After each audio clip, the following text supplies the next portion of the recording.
على الفريق الأهلاوي. ألف السلامة.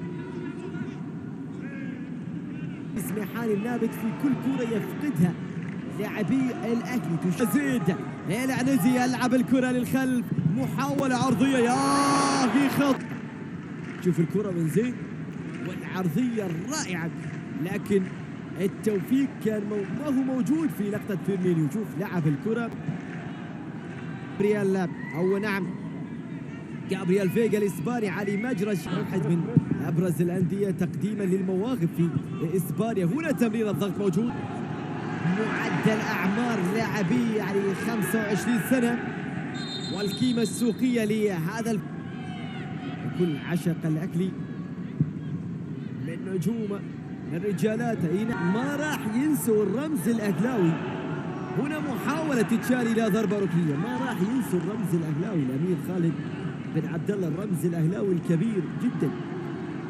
أيضا أكيد الراحل الأمير محمد بن عبد الله الفيصل، أيضا راوة الياباني وبوهانج الكوري وأيضا هانوي الفيتنامي.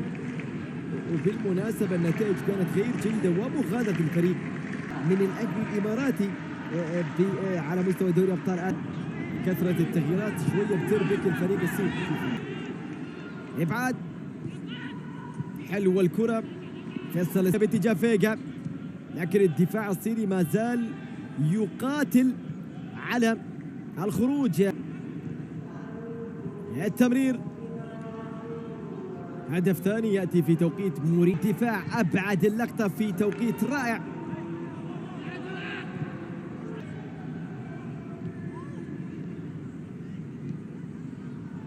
حلوة لماكسمان، استلم الكرة مهارته.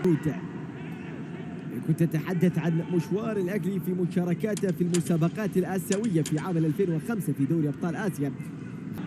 على مستوى هذا اللقاء والسيطرة والتحكم من أول تشال وتبعد من جانب الدفاعات.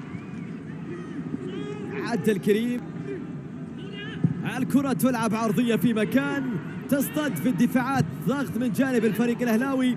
مجرش يلعب الكرة. سار بهذه النتيجة 3-1.